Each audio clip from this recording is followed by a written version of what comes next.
የሁላችንም ባለውለታ የሆነው ኖኪያ የሞባይል ስልክ ስልጣኔ ሲነሳ የኖኪያ ስምም አብሮ መነሳቱ አይቀሬ ጉዳይ ነው። አብዛኞቻችን የሞባይል ስልክን ስልጣኔ ስንጀምር የጀመርነው በኖኪያ ነው።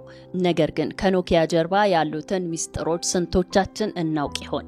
ውድ ቤተሰቦች ዛሬም እንደተለመደው በኖኪያ ዙሪያ ያልሰማችኋቸውን ሚስጥሮች የምትሰሙ ይሆናል።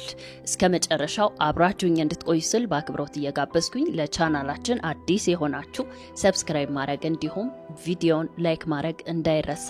አሁን ወደ ዝግጅት ያለፍኩኝ። ኖኪያ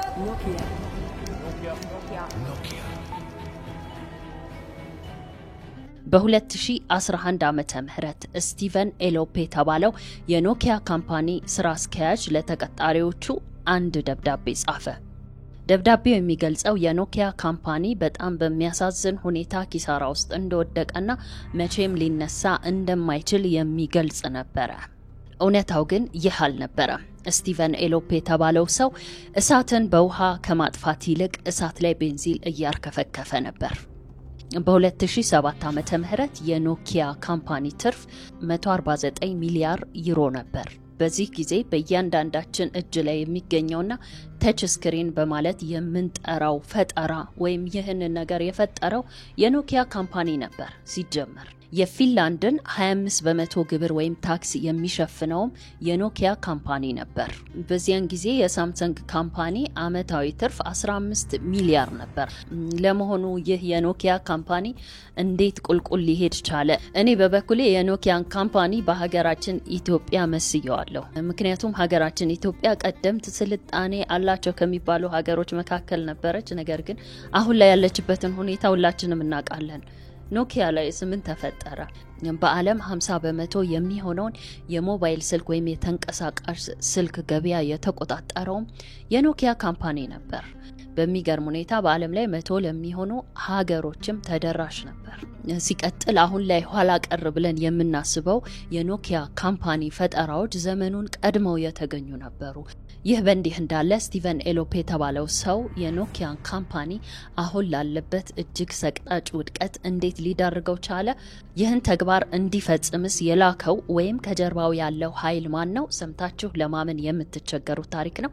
ይህን ጥያቄ ለመመለስ ትንሽ ወደ ኋላ መለስ ብለን የኖኪያን አመጣጥኒ የኖኪያ ካምፓኒ ሲመሰረት ምንም አይነት ከኤሌክትሮኒክስ ጋር የሚሆን ከተንቀሳቃሽ ስልኮች ጋር የሚያገናኘው ነገር አልነበረም።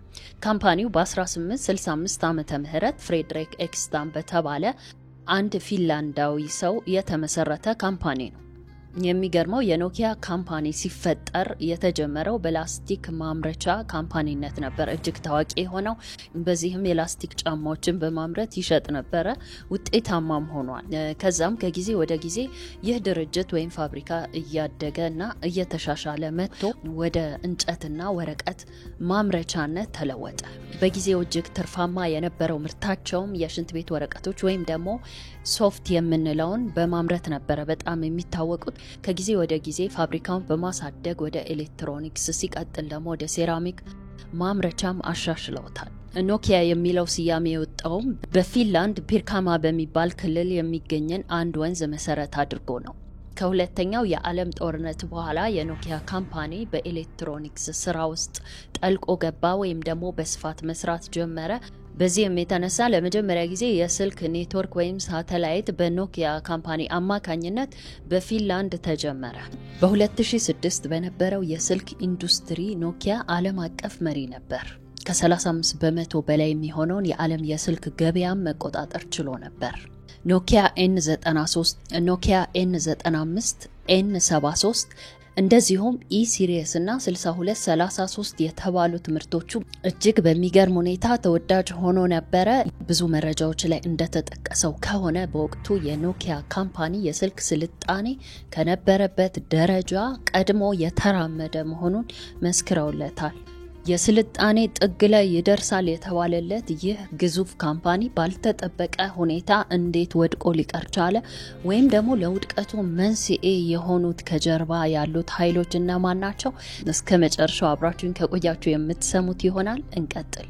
ይህን ጥያቄ ከመመለሳችን በፊት ኖኪያ ካምፓኒ በፊንላንድ የሚገኙትን የዩኒቨርሲቲ ተመራቂዎች ሙሉ በሙሉ በሚባል ደረጃ በአብዛኛው ካምፓኒ ውስጥ ለመቅጠር ችሎ ነበር።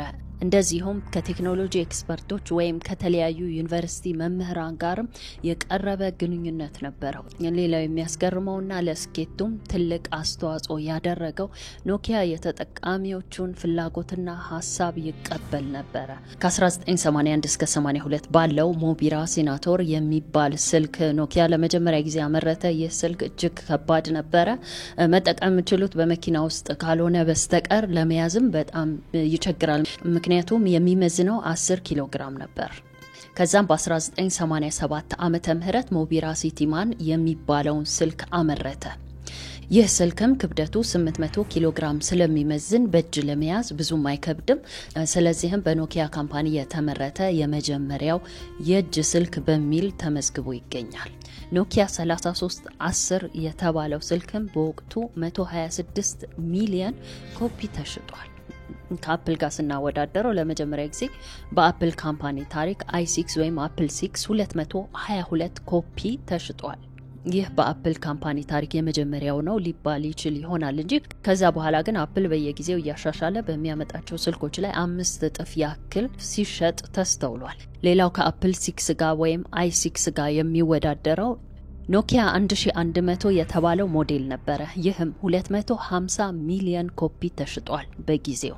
ውድ ቤተሰቦች በእኔ አመለካከት ይህ ፕሮግራም ስለ ኖኪያ ካምፓኒ ሚስጥር ከማሳወቁም ወይም ከማወቃችን በተጨማሪ በትዝታ ወደ ኋላ ይወስደናል ብዬም እገምታለሁ።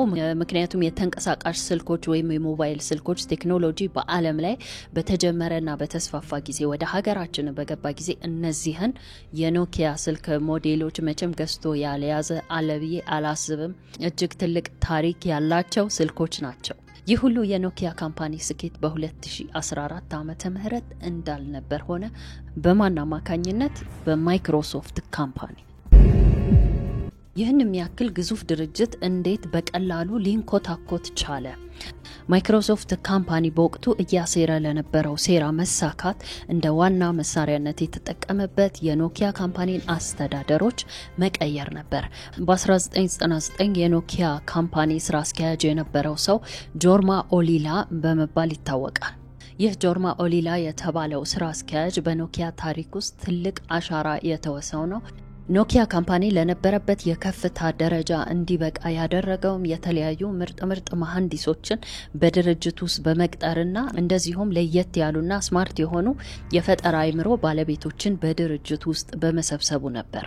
በዚህ ጊዜ አሉ ከተባሉ መሐንዲሶች መካከል ፖሪስቶ ሴንዝማ የተባለ ሰው ይገኝበታል። ይህ ሰው ለኖኪያ ካምፓኒ እድገት አለ የተባለ አስተዋጽኦ አድርጓል። የተለያዩ ችግሮችንም ፈቷል። ይህ ግለሰብ በጣም ስማርት ከመሆኑ የተነሳ በአጭር ጊዜ ውስጥ የመሐንዲሶች ኃላፊ ለመሆንም በቅቶ ነበር። በድንገት ስቲቨን ኤሎፍ የተባለው ሰው የኖኪያ ስራ አስኪያጅ እንዲሆን ሐሳብ ያቀርባል ወይም ደግሞ ያጨዋል። እነዚህ 3 ግለሰቦች ናቸው ለኖኪያ ካምፓኒ ውድቀት ትልቅ አስተዋጽኦ ያደረጉት። ኖኪያ ከፍ ባለ የእድገት ደረጃ ላይ እንድትወጣ ያደረገው ማናጀር በድንገት የአስተዳደሩን ሁኔታ መቀየር ይጀምራል። በዚህ ጊዜ መሐንዲሱ ደግሞ እንዳልኳችሁ በጣም ስማርት ነው፣ በዛ ላይ የጥቅም ሰው ነበረ።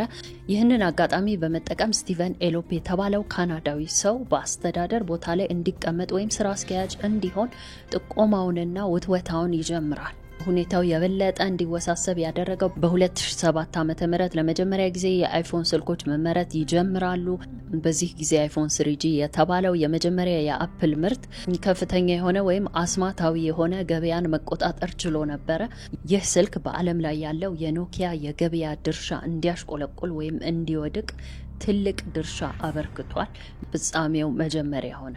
ኖኪያ ካምፓኒ በዓለም የስልክ ገበያ መሪ እንዳልነበር ሁሉ በአንድ ጊዜ 35% የሚሆነውን ድርሻ ነበር ያጣው። በዚህም የተነሳ ከፍተኛ ውጥረትና ስጋት ውስጥ የገባው የኖኪያ ካምፓኒ አስተዳደሩን ቀየረ። በዚህ ጊዜ ኖኪያ አስተዳደር ወይም ስራ አስኪያጅ ሆኖ የተሾመው ሰው ስቲቨን ኤሎፕ የተባለው ሰው ነበር።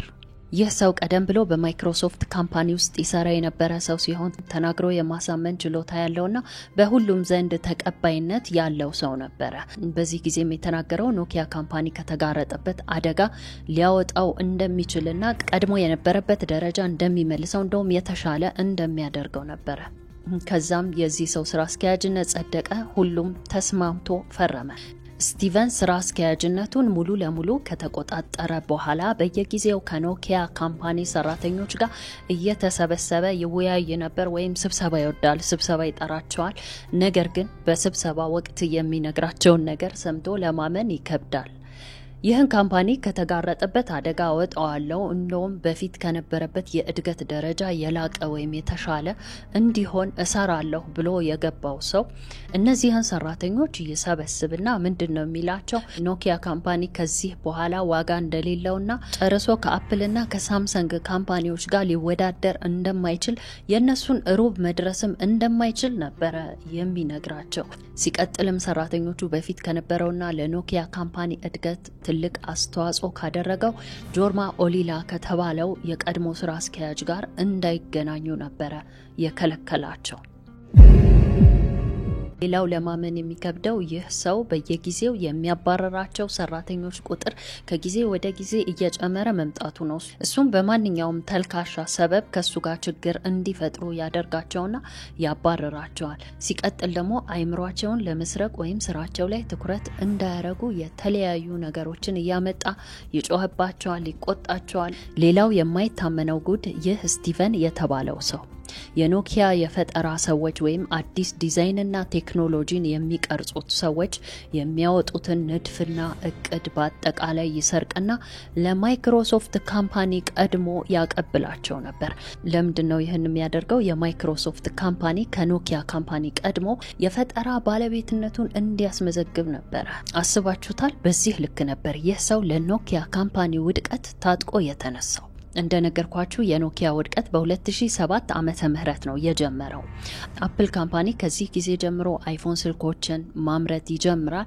እንደሚታወቀው አፕል የብዙ ሰዎች ህይወት ውስጥ ገብቷል፣ እንደዚሁም ቴክኖሎጂውን ቀይሯል። አፕል እንደሚታወቀው ትኩረት የሰጠው ታች ስክሪን ለሆኑ ስልኮች ነው። በፊት ከምናቃቸው ስልኮች በተሻሻለ መንገድ ታች ስክሪን ላይ ትኩረት አድርጎ ይሰራል። ያው በፊት የምናቃቸው ስልኮች ግልጽ ናቸው፣ በተን ያላቸውና እንደዚሁም ትንሽ ስክሪን ከላይ ያላቸው ናቸው። በእነዚህ ስልኮች ደግሞ የሚታወቀው ኖኪያ ነው።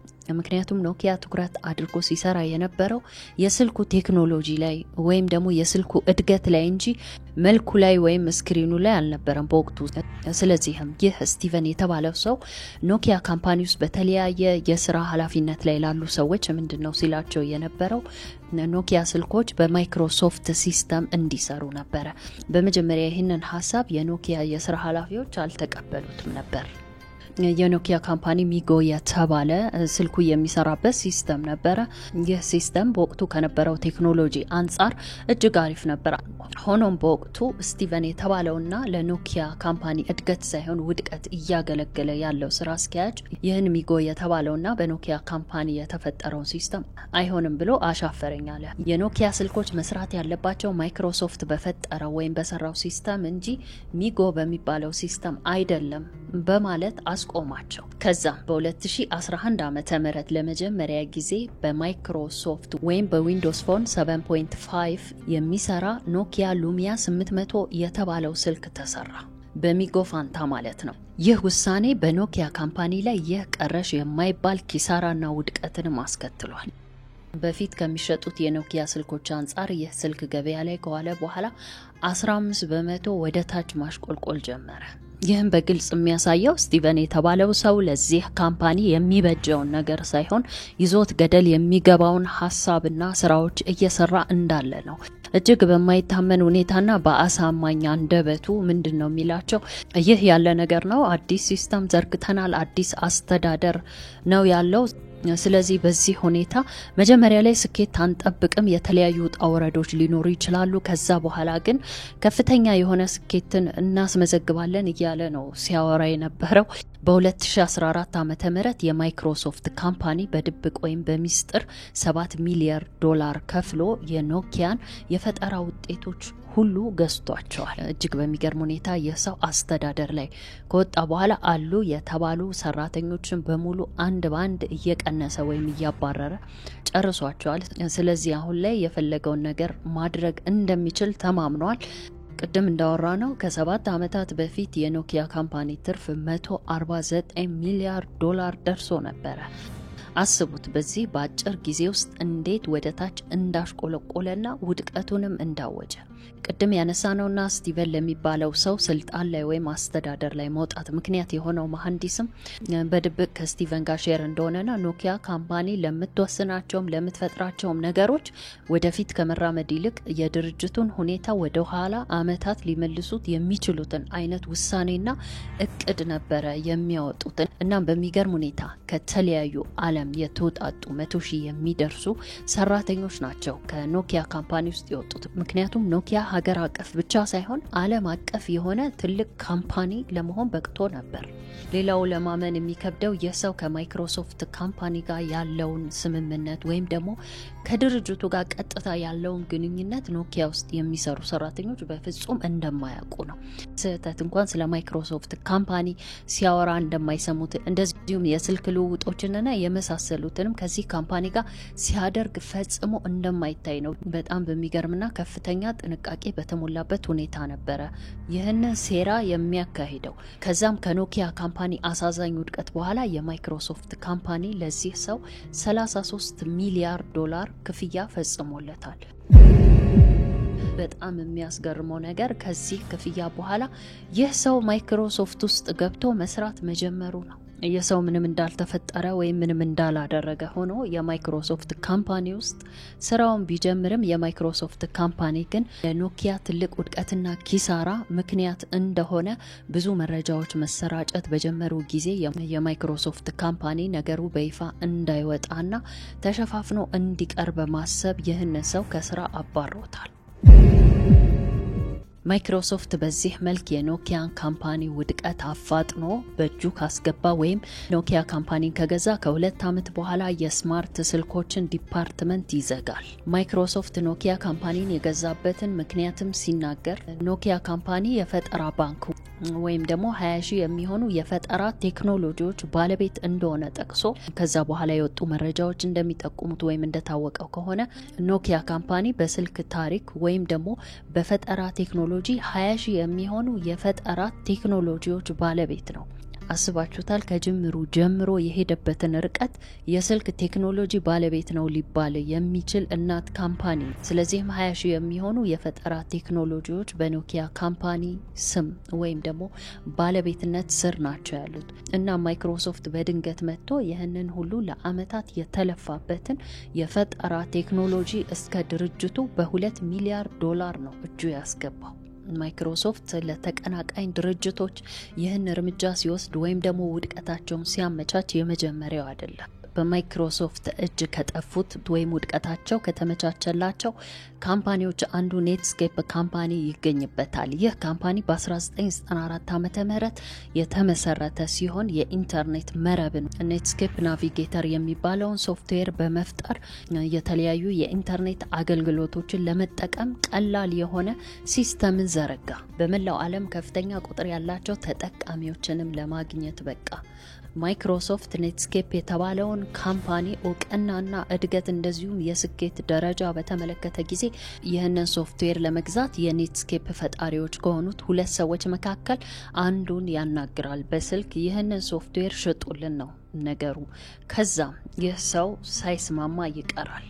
ከዚህ በኋላ የማይክሮሶፍት ካምፓኒ ከኔትስኬፕ ጋር ድምጽ አልባ ጦርነት ይጀምራል። በዚህም በ1995 ዓመተ ምህረት የማይክሮሶፍት ካምፓኒ ኢንተርኔት ኤክስፕሎረር የተባለውን ነፃ የሆነና ማንም ሊጠቀመው የሚችለውን ሲስተም ይዘረጋል። በዚህም የተነሳ ኔትስኬፕ የሚጠቀመው ያጣል። ምክንያቱም ኔትስኬፕ በነፃ ሳይሆን በክፍያ የምታገኙት አገልግሎት ነው። ኢንተርኔት ኤክስፕሎረር ደግሞ በነፃ ከማይክሮሶፍት ካምፓኒ ተለቀቀ። ስለዚህም ሰው ግልብጥ ብሎ ወደ ነፃው ሄደ። ሌላው ደግሞ ማንኛውም የዊንዶውስ ሲስተም ላይ ኔትስኬፕ እንዳይሰራ ነበር ያደረጉት። ሲጀመር በጊዜው ከቢል ጌት ጋር የሚወዳደርም የሚወራረድም አልነበረም። ምክንያቱም ቢል ጌት ምንም ነገር ማድረግ የሚሳነው አልነበረም። ስለዚህ በቴክኖሎጂውም ደረጃ አደርጋለሁ ያለውን ሁሉ ያደርጋል። ስለዚህ ማይክሮሶፍት ግዙፍ የሆነው የኖኪያ ካምፓኒ እንዲያበቃለት እንዳደረገ ሁሉ ኔትስኬፕ የተባለውም ሲስተም ድራሹ እንዲጠፋ ነበር ያደረገው። በዚህ ጉዳይ በ1998 ማይክሮሶፍት ላይ ክስ ቀርቦበታል። ማይክሮሶፍት ካምፓኒ ሊበልጡኝ ይችላሉ ወይም ይቀናቀኑኛል ብሎ ላሰባቸው ድርጅቶች እንደማይተኛ ወይም ደግሞ ድባቅ ሊመታቸው እንደሚችል ተደርሶበት ክስ ቀርቦበታል። ቢል ጌትም ለእርዳታ ድርጅቶች የሚያወጣውን ፈንድ ከፍ እንዳደረገ አሳወቀ።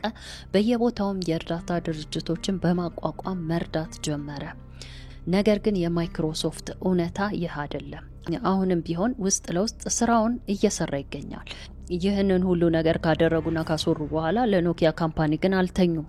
ኖኪያ ካምፓኒን መቼም እንዳይነሳ በማድረግ የፈለጉት የውድቀት ደረጃ ላይ አድርሰውታል። ማይክሮሶፍት ካምፓኒ ኖኪያን በመጣሉ ወይም በእጁ በማድረጉ ብዙ ነገር አትርፏል። ምክንያቱም የኖኪያን የአመታት ልፋትና የፈጠራ ውጤቶች ሁሉ እዚህ ግባ በማይባል ሂሳብ ነው ሁሉንም ጠቅልሎ በእጁ ያስገባው እንጂ እነዚህን የፈጠራ ውጤቶች በህጋዊ መንገድ ቢገዛቸው ኖሮ ብዙ ሚሊያርድ ዶላሮች ነበር የሚያጣው። እዚህ ላይ የሚያስገርመው ነገር የሁሉ ነገር ከመፈጠሩ በፊት ኖኪያና አፕል ትልቅ ጸብ ውስጥ መግባታቸው ነበር። ምክንያቱም የኖኪያ የቴክኖሎጂ የፈጠራ ውጤቶች አፕል ስልክ ላይ ነበር። ይህ ጭቅጭቅ ወደ ፍርድ ቤት ደርሶ 720 ሚሊያርድ ዶላር የአፕል ካምፓኒ ለኖኪያ እንዲከፍለውም ተወስኖ ነበር። ነገር ግን የአፕል ካምፓኒ ይህን ሁሉ የቴክኖሎጂ ፈጠራ ውጤት ከኖኪያ ካምፓኒ ከዘረፈ በኋላ በ2 ሚሊያርድ ዶላር ነው ሁሉ ነገር የዘጋው። አስባችሁታል ውድ ቤተሰቦች? በነገራችን ላይ የኖኪያን ካምፓኒ ጠቅልሎ አይደለም ማይክሮሶፍት የገዛው። ከኖኪያ ካምፓኒ ውስጥ የተወሰነ ዲፓርትመንት ነው በማይክሮሶፍት እጅ ላይ የወደቀው። ኖኪያ ቴክኖሎጂና ኖኪያ ኔትወርክ የተባሉትን ዲፓርትመንቶች ማይክሮሶፍት አልገዛቸውም ወይም በሱ ቁጥጥር ስር አይደሉም። የኖኪያ ስልኮች አሁንም ገበያ ላይ ያሉ ልታገኟቸውም ትችላላችሁ። ነገር ግን የምናቀውና ኦሪጂናሉ የኖኪያ ካምፓኒ የሚያመርታቸው ስልኮች አይደሉም። አሁን ላይ ገበያ ላይ የምናገኛቸውን የኖኪያ ስልኮች የሚያቀርብልን TSN የተባለ ድርጅት ነው። ምክንያቱም ይህ ካምፓኒ በ2016 ዓመተ ምህረት ከማይክሮሶፍት ላይ የኖኪያን ካምፓኒ ቴክኖሎጂዎች ወይም ስልኮች ገዝቷል። የኖኪያ ካምፓኒ ሎጎ ወይም ጽሁፍ በዚህ በመታየት መልኩ በ2023 ዓመተ ምህረትም ቀይረውታል። ውድ ቤተሰቦች የዛሬው ፕሮግራማችን ይህንን ይመስላል። በጣም ያስገርማል። አዳዲስ ነገሮችን እንድናውቅም አድርጎናል። ሐሳብ አስተያየታችሁን እንደተለመደው በኮሜንት መስጫ ሳጥኑ ላይ እንድታሰፍሩልኝ እንዲሁም ቪዲዮን ላይክ ማድረግ አዲሶችም ሰብስክራይብ ማድረግ እንዳይረሳ እያልኩኝ በሚቀጥለው በአዲስ ፕሮግራም እስክንገናኝ ባይ ባይ።